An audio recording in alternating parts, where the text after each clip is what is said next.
Her fields rot. Her people starve. We battled to preserve the flame that was, but for every foe we fell, another springs up in its place. Yet be that as it may, it is still our home, and we must fight for it, as we always have, and always will. For as long as the Firebird's flame burns in our hearts, the Duchy cannot die, and her loyal subjects may dream of a day when the Rosarian standard flies over Rosalith once more. So wait, Think we should fall back to Port Isolde before the garrison sends reinforcements? A sound strategy, my lord.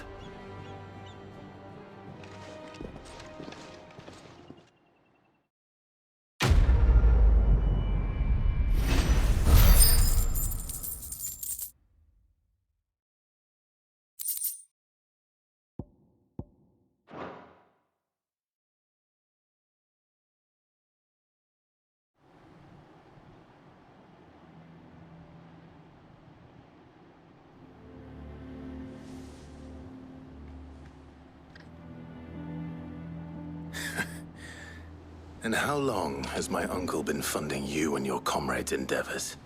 Since the beginning. Lord Byron was the first person I turned to after forming the Guardians. And had I known of this tunnel back then, I wouldn't almost have been hanged by the city guard for trying to sneak over the wall. I suppose a formal request for an audience would have appeared suspicious. And appearances must be maintained. Were the Vice-Regency to catch wind of Lord Byron's involvement in our movement, they'd seize his estate and send him to the gallows, where he would be of no use to anyone.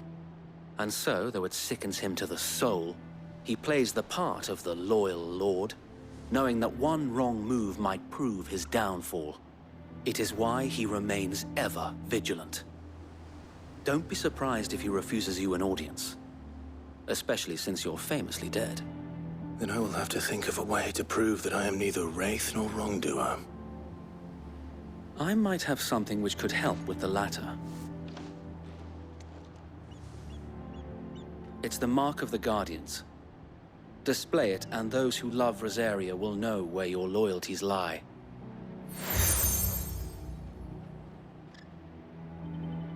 I shall wear it with pride. Be sure that you do. I don't want my men attacking you again. Unless you deserve it. If only Sir Tyler could have been here to see you. Or the Lord Commander. Thank you, Sir Wade. If there is ever anything you need. I know. Go on now, my lord.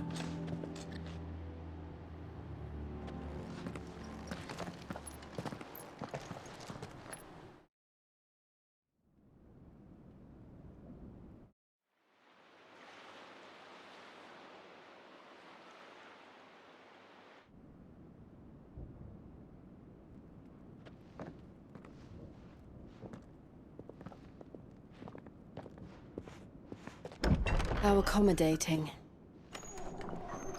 Do you really think they believe we are who we say we are? Not a chance.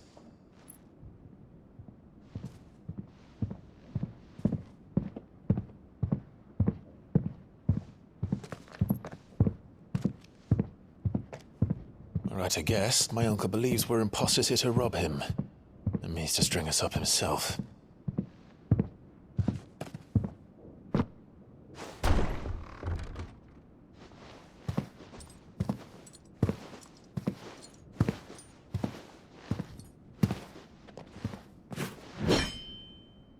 Imagine my surprise when I was told my nephew had come to visit.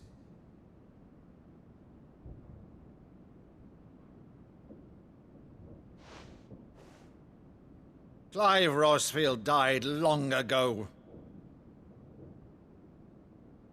And for uttering his name here, you shall pay with your tongue!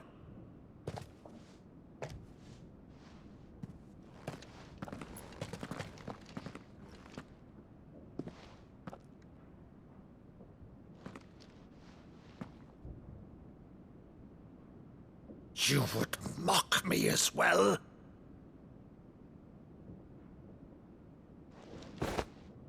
It is I, Sir Crandall of Camelot, loyal servant to Her Serene Holiness, Saint Sybil the Unshod.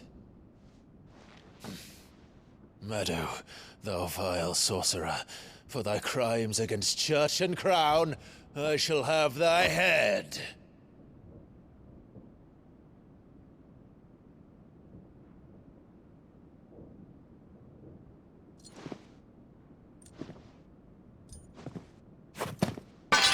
Curse thee, infectious flax wench. Even in death, must thou plague me still? Very well. I shall open the gates of hell, that thou might see thy charge once more.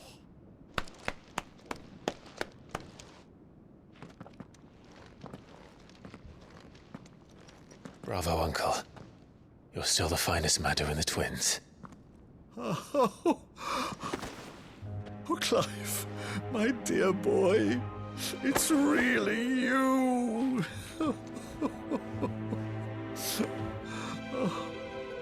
You always were fond of that scene from The Saint in the Sanctuary. Never did let me play Sir Crandall.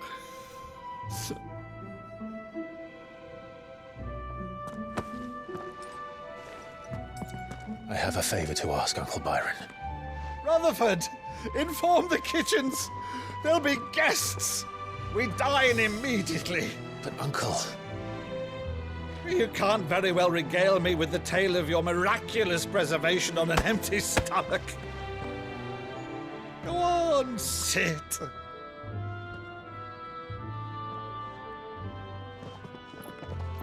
See that you use the good plates, Rutherford.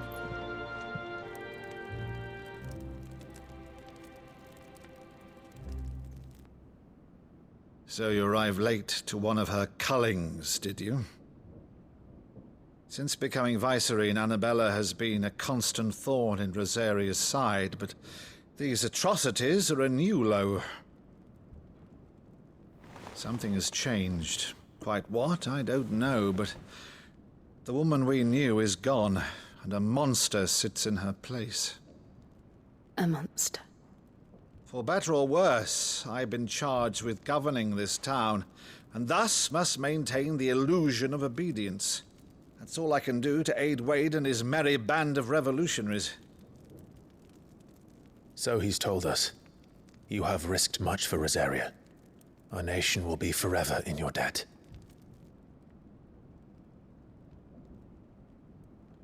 It has been 20 years, Clive. The nation your father and your forefathers fought to defend is no more. Perhaps it would be otherwise had I the courage of my brother.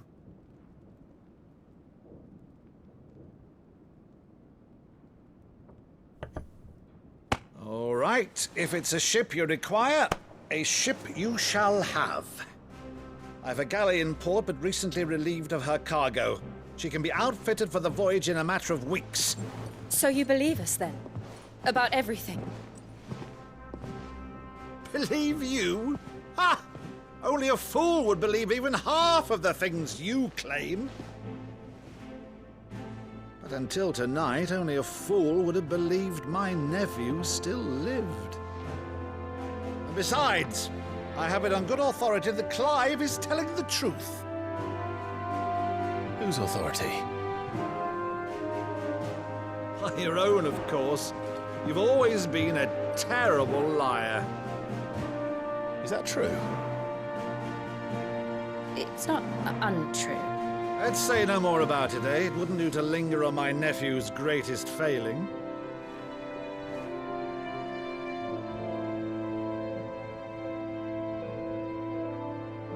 The one thing I cannot believe, though, is all this about you being Sid.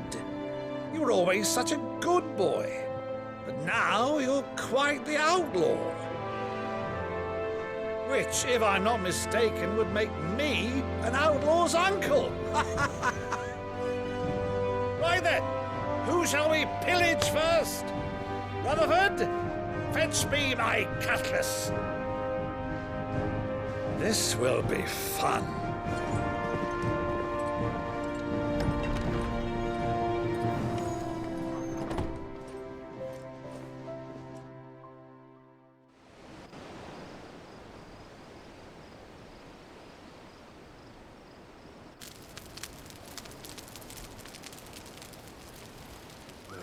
Over there. Go on. She's a fine ship, isn't she? Once outfitted, she'll bear us across the boiling sea to Drustinus in the space of 3 days.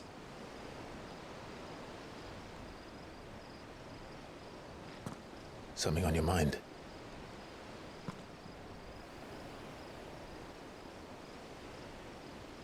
Monsters. When I served the Iron Kingdom, I did so because I saw no other choice. Because once they learned that the lash would not move me, they turned it on those who could.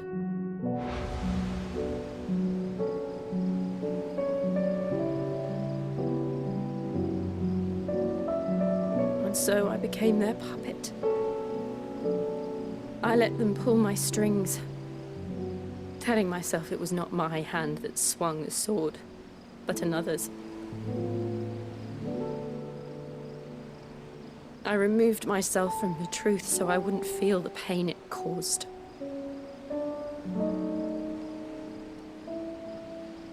And before I knew it, I no longer felt anything. Anything at all.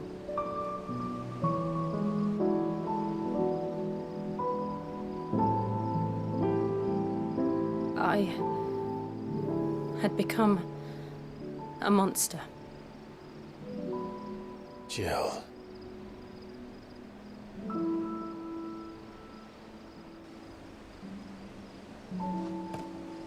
I don't want to be a monster, Clive. Do you understand? I want to choose a different path, a better path. To live on my own terms. But before I can do that, I need to come to terms with my past.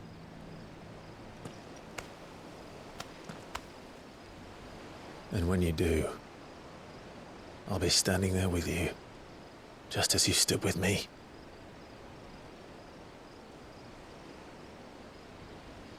Thank you, Clive. I must atone for my sins. Only then, when it's done, will the monster cease to be. Just promise me that you won't die with it.